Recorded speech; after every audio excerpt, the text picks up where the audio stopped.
Meus irmãos, eu peço que, por favor, a igreja abra suas Bíblias na carta de Paulo aos Romanos, capítulo 12. Vamos ler os dois versículos que nós já lemos, meus irmãos, desse capítulo 12 da Epístola de Romanos. A palavra do Senhor diz assim: portanto, irmãos, pelas misericórdias de Deus, peço que ofereçam o seu corpo como sacrifício vivo, santo e agradável a Deus. Este é o culto racional de vocês. E não vivam conforme os padrões deste mundo, mas deixem que Deus os transforme pela renovação da mente, para que possam experimentar qual é a boa, agradável e perfeita vontade de Deus. A igreja pode dizer amém? Amém. Meus irmãos, o Senhor vivificou no meu coração esse texto, é tão conhecido da igreja, e eu queria nesta manhã trazer esta palavra sobre como experimentar a vontade de Deus. Na verdade, é para isso que estas primeiras palavras de Paulo se destinam nos dois primeiros versículos desse texto. Os irmãos vão observar a preposição para. Sempre que a preposição para estiver num texto da Bíblia, preste muita atenção que ela está unindo orações. E normalmente ela explica, porque ela fala de destinação, ela fala de finalidade. Então aquilo que Paulo fala nas primeiras palavras da sua epístola, no capítulo 12, ele vai concluindo no versículo 2, dizendo: para que experimenteis qual seja a boa, agradável e perfeita vontade de Deus. Logo, ele está relacionando, ele está subordinando aquilo que ele falou anteriormente. E é um rogo muito conhecido da igreja que eu gostaria de nesta noite compartilhar, nesta manhã, com os meus irmãos. Eu estava esses dias, meus irmãos, andando por uma avenida e vi uma frase que achei bem interessante, que diz assim: Deus nos dá o que pediríamos se soubéssemos o que Ele sabe. Deus nos dá o que pediríamos se soubéssemos o que Ele sabe. E eu acho que é isso mesmo. Às vezes a gente pede coisas e não recebe. Às vezes Deus responde nossas orações. Mas o fato é que nós precisamos, meus irmãos, sermos guiados por esta vontade maravilhosa de Deus. Nós somos pessoas que o tempo todo somos interpelados pela necessidade de fazer escolhas, de tomar decisões. Provavelmente já hoje pela manhã, até agora você já fez centenas de escolhas, mesmo que não perceba, mesmo que não raciocine e não reflita sobre isso. Afinal, se a gente fosse refletir a cada escolha a ser feita, provavelmente isso nos adoeceria mentalmente. Imagine ter que, a cada segundo, escolher e decidir o que você vai fazer no segundo seguinte. Nós praticamente fazemos isso automaticamente. E acho que está aqui uma das razões porque a gente precisa ser guiado pela vontade de Deus. Porque em torno de 97% das escolhas que você faz, você não reflete sobre elas. Você não pensa sobre elas, você simplesmente faz. Palavras que você diz, você não pensa antes, você simplesmente fala. E a vontade de Deus, ela é justamente isso que vem implicitamente guiar nossos desejos, nossas ações, nossas palavras. E daí como é importante esta vontade permeando o nosso ser, permeando a nossa existência. Mas não só por isso, meus irmãos.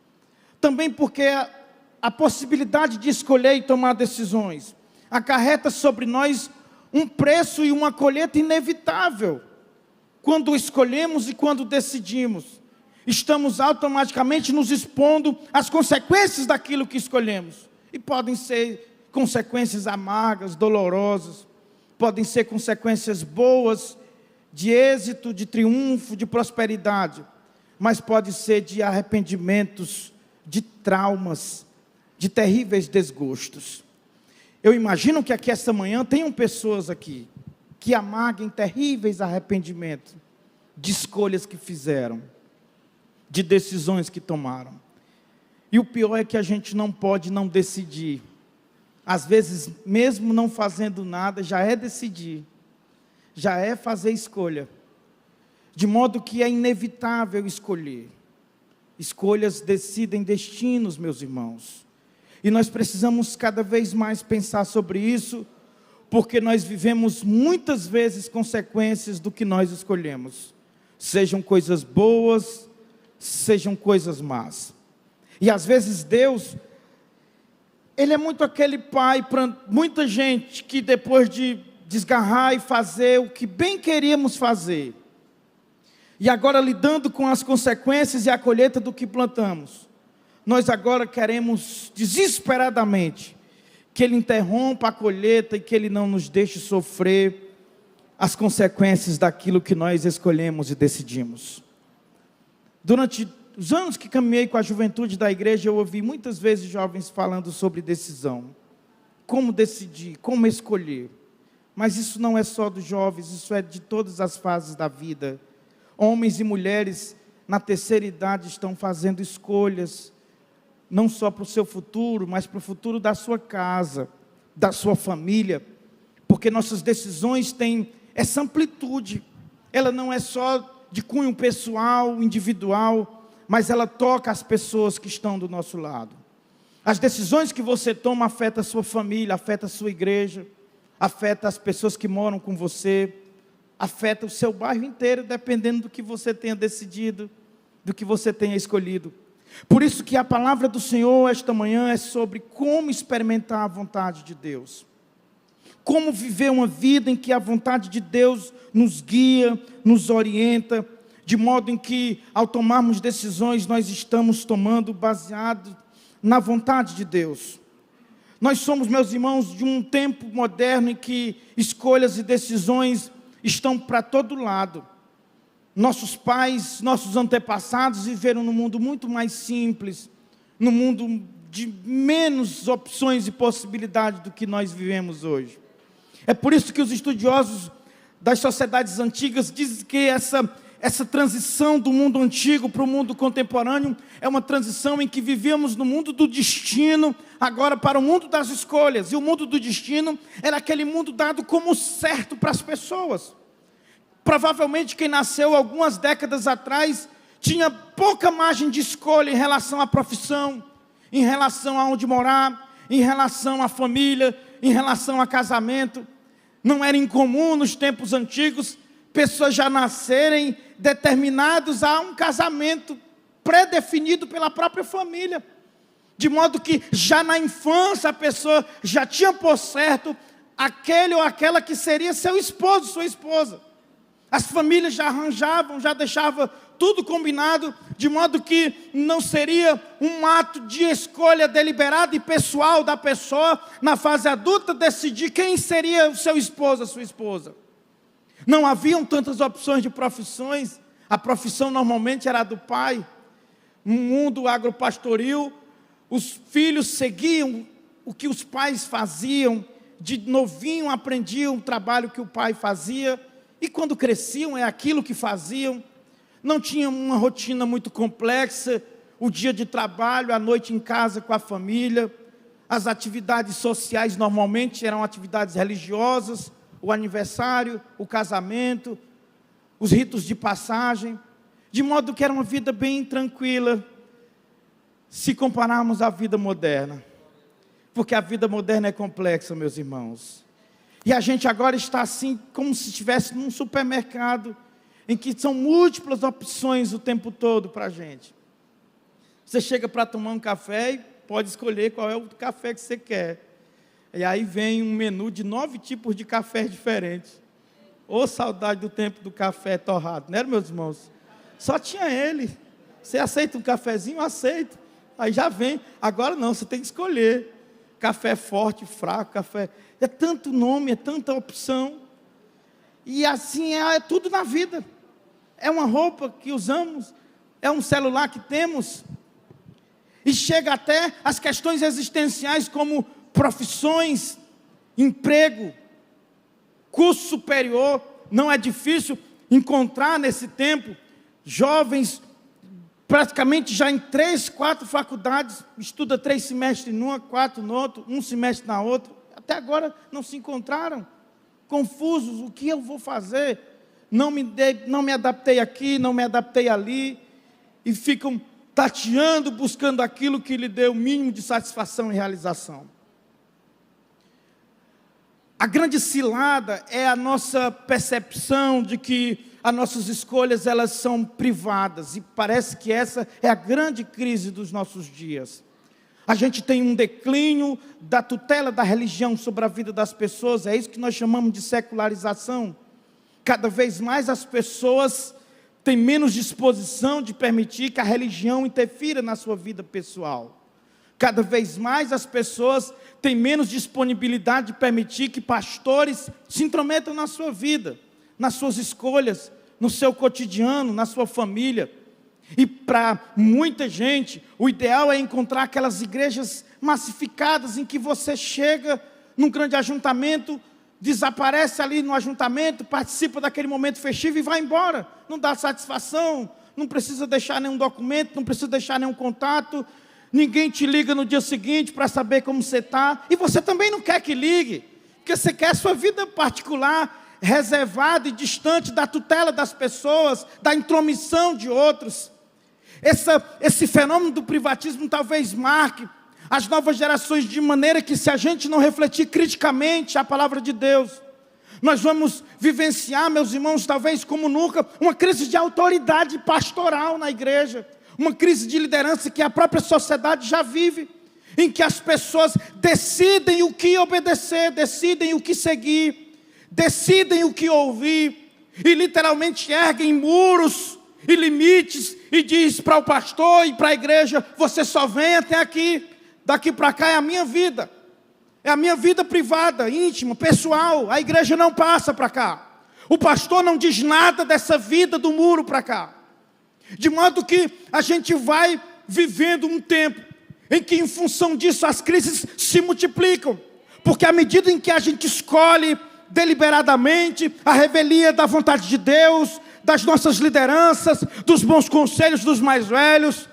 nós não podemos nos furtar das consequências daquilo que escolhemos. E o grande problema disso são as crises que vêm com tudo isso. Batemos o pé e escolhemos sem consultar ninguém, mas quando tudo dá errado, a gente corre para o papai, a gente corre para o pastor, a gente corre para a igreja, namoramos, ficamos noivos, casamos, não demos satisfação a ninguém. Mas na crise do casamento, a gente quer que a igreja cuide do nosso casamento e resolva os nossos problemas. Nós não consultamos a ninguém sobre decisões que estamos pensando em tomar em relação a uma mudança de lugar, de uma cidade para outra, de uma profissão que agora vamos ter. Mas sempre que as coisas não saem como nós gostaríamos, nós queremos que alguém venha em nosso socorro e nos ajude a sair dos problemas que nós mesmos criamos em função do que nós decidimos. E eu estou aqui essa manhã para dizer: nós não somos isentos das consequências, mas o que a palavra de Deus nos ensina e nos orienta é que precisamos ser guiados pela vontade de Deus. Não só porque, como diz Paulo, ela é boa, ela é agradável, ela é perfeita, mas principalmente porque Deus, como nenhum outro, conhece o nosso futuro. Ele deseja o melhor para nós, Ele tem o controle das coisas. É sábio, é prudente permitir que a vontade de Deus nos guie, meus irmãos.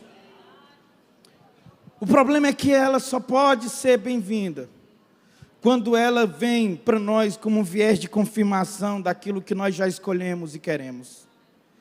Eu já vi isso tantas vezes. Jovens irmãos pedindo conselho. E quando você abre a Bíblia e aconselha, a pessoa sai triste, frustrado. Porque ele queria, na verdade, era um viés de confirmação. Ele não veio pedir um conselho. Ele veio pedir um viés de confirmação. Faça o que você deseja. Siga o caminho que você pretende seguir. E se queremos Deus guiando nossas decisões, Deus não está, meus irmãos, para ser marionete da gente. Ele não está para ficar acalentando nossos sonhos, ambições e desejos egoístas. A vontade dele é boa, agradável e perfeita.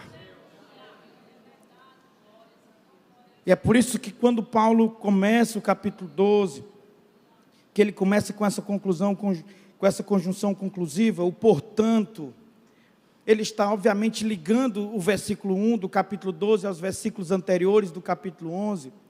E quando você lê os versículos 33 ao 36 do capítulo 11, você vê que é um louvor, é um cântico que Paulo canta. E ali ele faz menção da infinita sabedoria de Deus, a incomparável sabedoria de Deus. Ele diz: quão riquezas são as sabedorias e o conhecimento de Deus. Ele fala de como é imensurável a sabedoria de Deus.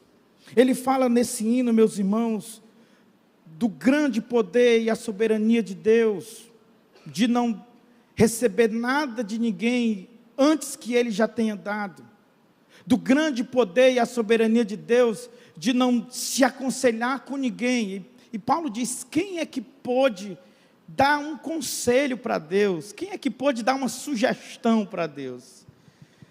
Ninguém é capaz de dizer: siga por aqui, faça isso. Ele é infinitamente sábio. Mas aí Paulo também diz que Ele é um Deus majestoso e governa todas as coisas de modo que tudo converge para Ele. É assim que ele termina o versículo 36 dizendo: porque dele, por Ele e para Ele são todas as coisas. Logo, estar submetido à vontade de Deus é, antes de tudo, reconhecer que de fato tudo está sob o governo dEle. É isso que Tiago diz: não tome decisões baseadas na sua própria vontade, a ponto de você, no auge da sua presunção, dizer: amanhã farei isso, farei aquilo. E aí Tiago diz: você não pode fazer. Você depende de Deus para estar vivo amanhã. Você depende de Deus para dar o próximo passo que você vai dar ainda nesse templo. Por isso que o correto é dizer: se Deus quiser, farei isso, farei aquilo. Porque nós dependemos totalmente dEle, meus irmãos. Mas quando nós falamos da vontade de Deus, nós precisamos compreender na Bíblia pelo menos duas distinções básicas da vontade de Deus. E uma primeira vontade é o que nós chamamos de vontade soberana de Deus, que são os decretos de Deus. A vontade soberana de Deus é aquela vontade imposta, irrevogável, inevitável, e que ela existe. Deus muitas vezes determina coisas que a gente não impede que aconteça. Muitas vezes Deus estabelece coisas que não há quem possa impedir. São os decretos de Deus. O plano da salvação, por exemplo, a morte do seu filho, foi da sua vontade que isso acontecesse, e nada e ninguém poderia se interpor a isso. O próprio Cristo, quando ora lá no Getsêmani, no jardim da sua aflição, ele diz: Pai, se possível, passa de mim esse cálice. Ele diz: antes seja feita a tua vontade. É a vontade definitiva, irrevogável, irreversível. É o que nós chamamos de vontade soberana de Deus. São vontades expressas por meio dos decretos de Deus, decretos eternos de Deus.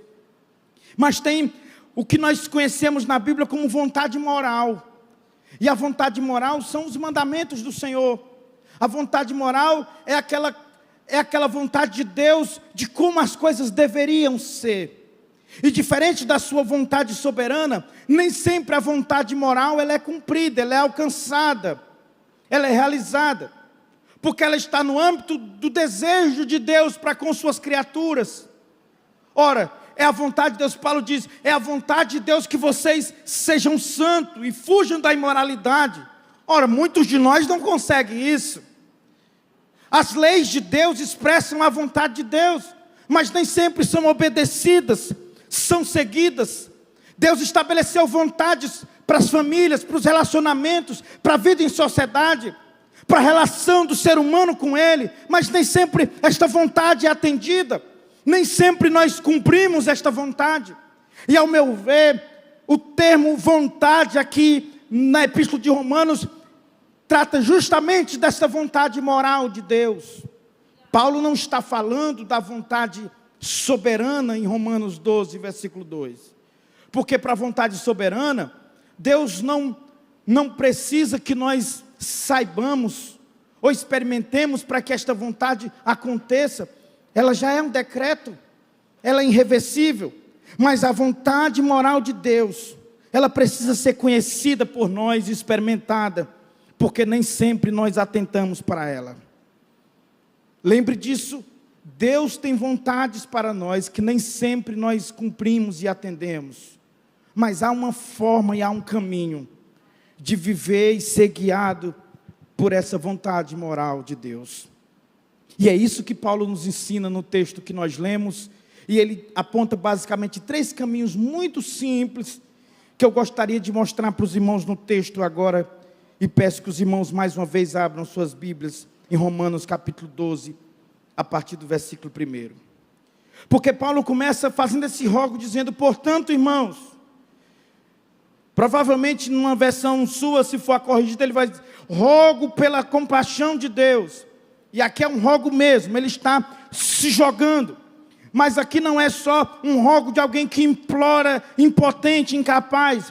Paulo também expressa no rogo a sua autoridade pastoral apostólica.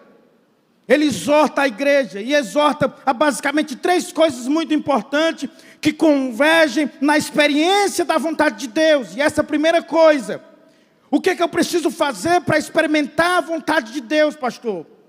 Eu não conheço a Bíblia como eu deveria. Eu não sei os detalhes da vida a partir do Evangelho. Eu sou apenas um novo convertido. Ou quem sabe eu preciso, pastor, conhecer mais claramente qual é a vontade de Deus para mim. Portanto, eu preciso que Deus use alguém. E às vezes essa é a nossa expectativa. É que alguém chegue, profetize, indique para a gente quem é o nosso prometido, a nossa prometida, aonde nós vamos morar, como será o nosso futuro. E tem gente que procura o tempo todo, meus irmãos, essa orientação a partir de uma relação terceirizada, de uma voz supostamente profética, que praticamente modela tudo que envolve a vida da pessoa. Tem pessoas que não saem de casa para fazer uma pequena viagem, sem ir naquele lugar de oração conhecido, e consultar a Deus, se precisa ir à viagem. Tem pessoas que não tomam decisões simples, básicas da vida, sem ouvir a voz do profeta da família, que está ali como os profetas do tempo antigo, dizendo cada detalhe da vida, o que pode, o que não pode. Deixa eu dizer, à luz da palavra de Deus, essa não é uma forma correta de viver. Não tenho nenhum receio de dizer isso esta manhã. Nós temos a palavra de Deus que nos guia, meus irmãos. Nós temos a vontade expressa de Deus na sua palavra. Deus pode usar profetas na sua casa, e como tem usado muitas vezes. No entanto, não é o parâmetro fundamental e principal, e não precisamos modular a nossa vida à luz daquilo que é dito de maneira específica, pontual, o tempo todo, toda hora, todo dia. Você quer saber a vontade de Deus? Leia a Bíblia, meu irmão. Venha para a escola dominical. Venha para o culto de doutrina. Conheça a vontade do teu Deus nas Escrituras. Para de viver correndo atrás de profeta. Tem uma palavra expressa de Deus naquilo que Ele deixou nas Sagradas Escrituras. A gente precisa, meus irmãos, amadurecer na fé. Chega de ser criança, levado de um lado para o outro, ungindo e elevando pessoas a um grau de uma espiritualidade superior, elevada. Não, você pode acessar a voz de Deus através da palavra de Deus. Você pode. Mas como eu posso então experimentar a vontade de Deus, pastor, à luz do que Paulo está ensinando no texto? Primeira coisa, você precisa ser capaz de entregar a sua vida cotidiana como uma oferta ao Senhor. É isso que Paulo fala. Ofereçam os vossos corpos como um sacrifício vivo, santo e agradável a Deus. Eu gosto da tradução da Bíblia a Mensagem, de Eugênio Peterson, que diz assim: portanto, isso é o versículo 1 de Romanos, da Bíblia a Mensagem. Portanto, com a ajuda de Deus, eu quero que vocês façam o seguinte, 2 pontos. Entreguem a vida cotidiana, dormir, comer, trabalhar, passear, a Deus, como se fosse uma oferta. Você quer experimentar a vontade de Deus? Entregue sua existência corporal a Deus. Tudo que você faz. E a expressão aqui, ofereça, talvez o verbo grego aqui, a palavra mais indicada seria apresentar. E algumas versões utilizam o verbo apresentar. Porque Paulo, ele está falando aqui, estabelecendo uma relação com o próprio ato do sumo sacerdote, apresentar a oferta ao Senhor, aquele cordeiro que era entregue no altar. E o que Paulo está propondo é isso: entreguem, consagrem, sacrifiquem a vida de vocês no altar de Deus como oferta. E a ideia de apresentar aqui, com essa similaridade, traz esse sentido de você entregar definitivamente, de você sacrificar aquilo de uma vez por todas. Você quer experimentar a vontade de Deus? Sacrifique, oferte a sua existência a Deus. E quando a gente fala de existência, nós estamos falando daquilo que você faz no corpo, porque é isso que Paulo diz.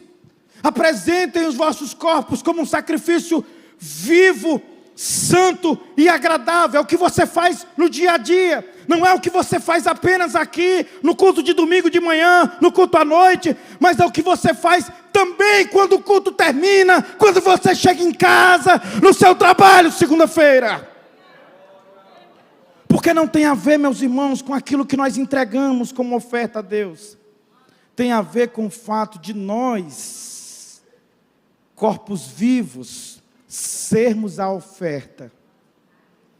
Eu preguei essa mensagem há algum tempo atrás aqui sobre Caim e Abel. O texto diz que Deus se agradou de Caim, para depois dizer que ele se agradou da oferta de Caim. Porque a oferta não é o que você dá, a oferta é você. Você é a oferta. Você é o sacrifício. Então você quer experimentar a vontade de Deus? Se ofereça como oferta a Deus. Você não se pertence mais, você já não é dono de si. Se ofereça como oferta viva, porque é o corpo existindo, é o corpo vivendo, é a existência corporal. Oferta santa, faça o que é santo, fale o que é santo. Viva e expresse no seu corpo aquilo que é santo, aquilo que honra a Deus, aquilo que expressa a sua separação para a dedicação exclusiva a Deus. Meus irmãos, eu estou dando uma chave para a tomada de decisões. Eu estou dando uma chave para escolhas, para viver sob a vontade de Deus. E esta chave é: entregue-se, sacrifique-se, oferte-se a Deus. Você não pertence a si mesmo. Traga a sua própria existência no altar do Senhor e diga: Deus, eu te pertenço, eu vivo agora exclusivamente para ti. E Paulo vai dizer que esse é o culto racional. E não veja racional aqui como razão em oposição à emoção. Aqui o verbo, a palavra racional aqui, no grego é a palavra lógicos, é a ideia de coerência. Esse é o culto racional, esse é o culto lógico, esse é o culto coerente. Coerente por quê? Porque esse culto, ele tem que bater com aquilo que você faz e diz quando você passa aquela porta de vidro e senta aqui nessa cadeira. A oferta do corpo e da existência precisa ser coerente com o jeito que você vive quando está aqui dentro. Porque aqui a gente não se furta de cantar, de dizer: Deus, eu te amo. Deus, tu és o amor da minha vida. Ah, Deus, eu morreria por ti. Tem um hino que diz assim: Senhor, eu te amo mais que a abelha uma flor. Eu te amo como é forte o meu amor. Eu te amo mais que tudo que há em mim. Eu te amo e nada vence esse amor que não tem fim. Meu irmão, isso é muito forte. Isso é algo muito sério a dizer. E o que Paulo está dizendo é: já que você diz isso quando está aqui dentro, viva lá fora conforme o que você falou aqui dentro. Já que você fala que a tua vida é para a glória e o louvor de Deus, pois quando pisar a calçada para fora, viva para a glória e o louvor desse Deus. Ofereça seu corpo como um sacrifício vivo, santo e agradável a teu Deus, porque esse é o teu culto coerente, racional, lógico. Quer viver sob a vontade de Deus? Entregue sua vida cotidiana a Deus. Você não se pertence mais. Mas em segundo lugar, Paulo vai dizer: você quer viver e quer experimentar a vontade de Deus? Não viva conforme os padrões do mundo. E ele vai dizer assim: não vos conformeis com o mundo. É interessante que a palavra forma, ela tem dois termos. Um primeiro termo é o termo esquema, e o outro termo é o termo morfê. Aqui, quando Paulo fala não vos conformei, Paulo está usando um termo que se refere a uma forma que é mutável, a uma forma que é alterável. É como se Paulo estivesse dizendo: não viva de acordo com o mundo transitório, passageiro, instável, que prioriza apenas aquilo que é visível, aquilo que é exterior. Mas o meu receio é que a gente olhe esse texto aqui e compreenda mal o que Paulo quer dizer quando ele diz: não vos conformeis com o mundo. Porque a gente pode ter uma leitura totalmente superficial disso e trazer isso apenas para um plano estético, do que eu visto, do que eu falo, do modo que eu me porto fisicamente. Não é só isso, tem implicações, porque o modo como nós tratamos o nosso corpo fala da nossa espiritualidade. Roupa é linguagem, cabelo é linguagem, maquiagem é linguagem, e tudo isso fala do que está dentro. Acho que a gente concorda com isso aqui. Mas Paulo não está falando apenas do que é visível, do que é aparente. Pastor, e como é que eu sei então esse negócio de não me conformeis com o mundo? O que é isso? O que é no mundo? O que existe no mundo que eu não posso me conformar? Talvez aqui a gente precise pedir ajuda a um outro apóstolo que foi mais específico sobre esse tema, quando ele escreveu assim: não ameis o mundo e nem o que há no mundo.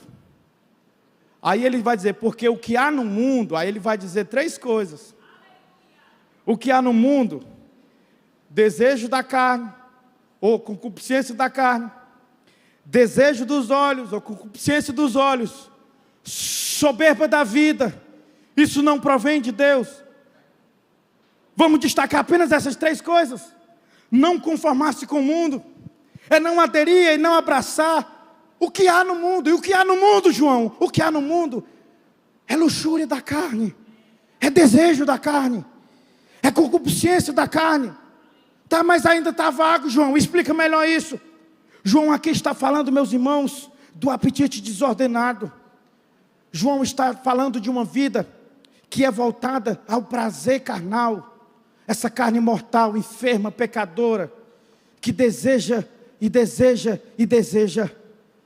Você quer experimentar a vontade de Deus? Não viva apenas em função dos seus desejos carnais. Não viva apenas em função dos seus desejos materiais. Não viva apenas em função dos seus apetites. Não viva mimando os seus apetites. Não viva tentando se agradar o tempo todo. Aliás, essa é a lógica, meus irmãos, da propaganda que o tempo todo nos intercepta, nos nossos celulares, na televisão. Normalmente quando você é interpelado a comprar uma coisa, a consumir uma coisa, está implícito na propaganda a ideia de que você merece aquilo.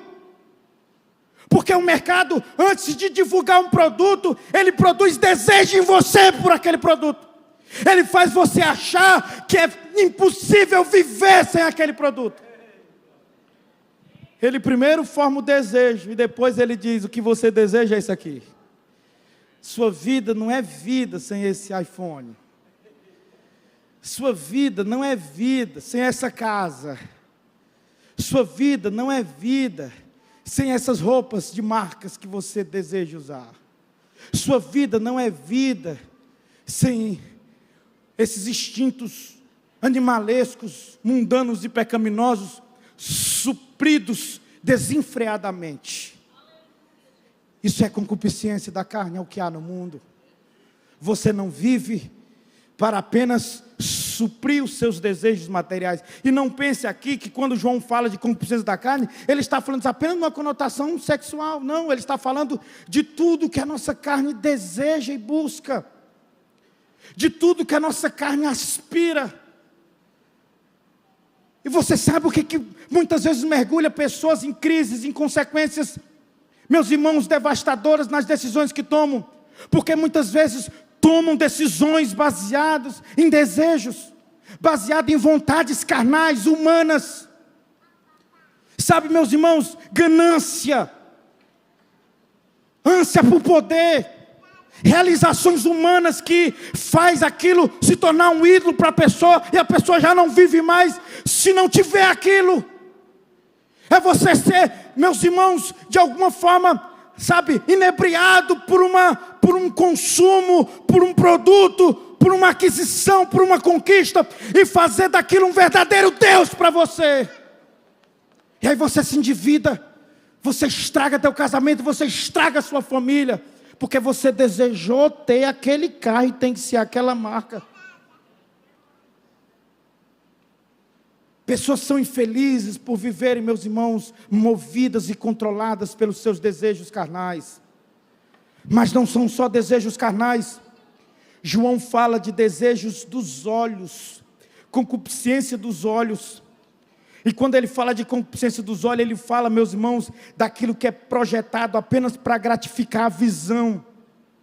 O objetivo de João aqui é se referir àquelas vaidades frívolas do mundo, aquelas coisas em que os nossos olhos se deleitam em olhar e não ver algo de maior valor do que aquilo que ele se sente atraído em ver e observar. Vocês sabem que é interessante o pecado quando entra no mundo? A serpente, ela explorou exatamente essas 3 dimensões da realidade do mundo. Veja lá, a Eva olhou para o fruto e ela viu que era agradável para comer. Aí depois diz, ela viu que era agradável aos olhos. E ela viu que comer do fruto lhe daria entendimento para conhecer como Deus. Isso é a soberba da vida. Então, pessoas estragam a vida, o casamento, estragam seu futuro, porque vivem baseado nessa ganância de serem guiados pelos olhos. Os olhos olham, se atraem e acreditam, eles são insaciáveis. Eles não se cansam de desejar. E isso pode te escravizar, pode te manientar. Chegou a hora de você sacrificar a sua própria vida e dizer: o mundo não me governa mais. Levante sua mão esta manhã, por favor, meus irmãos. Fale com Deus alguns segundos. Peça a graça dele sobre você. Há uma mudança que Deus quer fazer esta manhã na vida de pessoas, para libertá-la da escravidão, meus irmãos, do consumo desenfreado, para libertá-lo da ganância, para libertá-lo da ânsia do poder, dos primeiros lugares, dos holofotes, da visibilidade, do reconhecimento humano. Tem gente que não respira mais, enquanto os músicos estão chegando.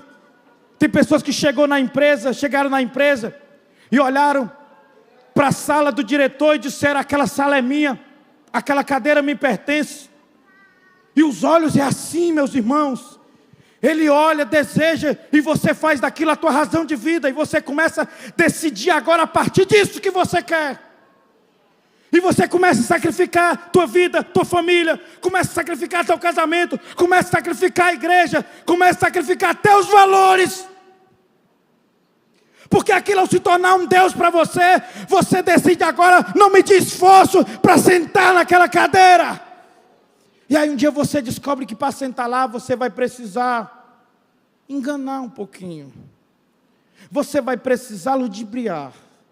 Você vai precisar passar a perna em alguém. Você vai precisar trair um amigo. E tem gente que faz tudo isso só para sentar na cadeira que o coração ambicioso lhe projeta.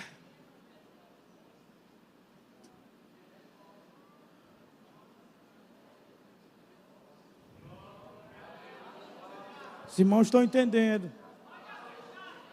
Porque o importante, meus irmãos, é você colocar as coisas no devido lugar. Terá momentos que a tua vida será privada de coisas essenciais, e você vai dizer, meu Deus, mas eu não tenho sequer isso. Você não tem isso, mas você tem paz na vida. Você não tem isso, mas você dorme tranquilo. Você não tem isso, mas tem a certeza da tua salvação. Você não tem isso, mas tem o Espírito de Deus guiando a tua casa. Você não tem isso, mas tem um casamento abençoado, uma esposa que te ama, filhos à volta da mesa. Você não tem isso, mas você tem a alegria da salvação. Não há preço maior do que ser salvo em Jesus Cristo.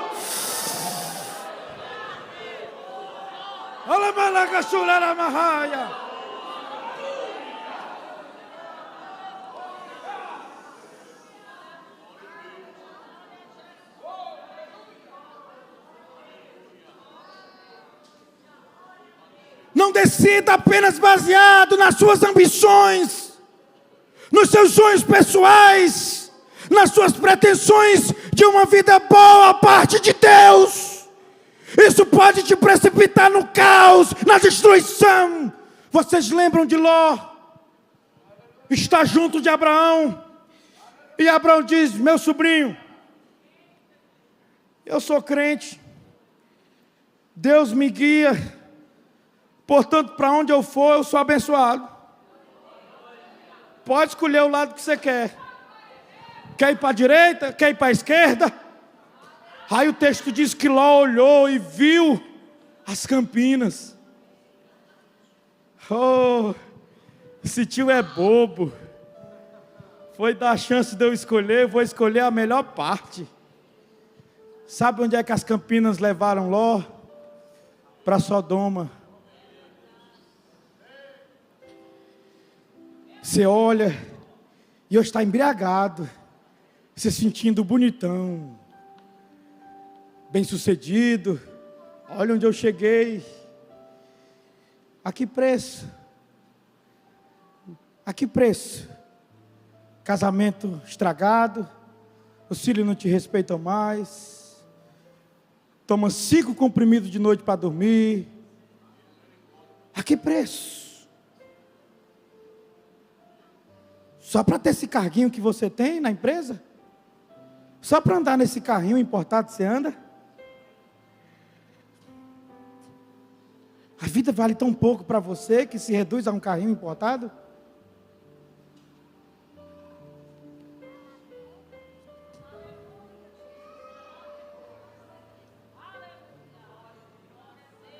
Ofereça os seus corpos em sacrifício vivo, santo, agradável a Deus. Não tome a forma do mundo. O mundo é regido pela concupiscência da carne, a concupiscência dos olhos e a soberba da vida. Aí João diz, mas isso não provém do Pai. Isso não provém de Deus. Aí alguém vai olhar e vai dizer, mas tu é bobo. Ficou aí nessa vidinha de crente. O que tu tem? Construiu nada. Eu lembro que quando chegou o momento de seguir o caminho e viver a vida e o ministério, as pessoas, mas isso aí dá o quê? Não dá nada. Não sei o que dá. Eu sei que Deus está chamando. Ele não promete muita coisa. Vá que eu te mostrarei. É fé. Aí você chega lá na frente e o inimigo diz, fica jogando na sua cara, o que você tem? Essa casinha aqui toda descascada. O que você tem? Esse carrinho que há 10 anos não consegue trocar por outro. O que você tem? Eu tenho paz. Eu tenho a alegria de saber que eu experimento a vontade de Deus. Levante a sua mão para agradecer aqueles que sabem que a vontade dele é boa, agradável, perfeita. E a ideia de perfeito em Paulo aqui é legal. Quando Paulo diz perfeita, Paulo está dizendo a vontade de Deus, ela é tão maravilhosa que quando você experimenta ela, você já não sente falta de mais nada. Ela é perfeita, ela preenche tudo. Ela preenche tudo. Fiquemos de pé essa manhã em nome de Jesus. E aí a gente precisa de uma terceira coisa para experimentar a vontade de Deus, que é ser transformado conforme a renovação da nossa mente, do nosso entendimento. O que Paulo está dizendo é algo muito simples. Ele está dizendo: olha, vocês são novas criaturas, vocês já têm uma mente renovada pelo Senhor. Agora se permitam que essa mente renovada transforme vocês, mude vocês por completo. O que é uma mente renovada? Uma mente renovada é uma mente que agora percebe outros valores. É uma mente que agora prioriza outras coisas. É uma mente que agora tem novas aspirações, novos desejos, novos anelos. E aí Paulo, já que você tem a mente de Cristo, já que você tem a mente renovada, permita que essa mente renovada, esse entendimento renovado, transforme você por inteiro.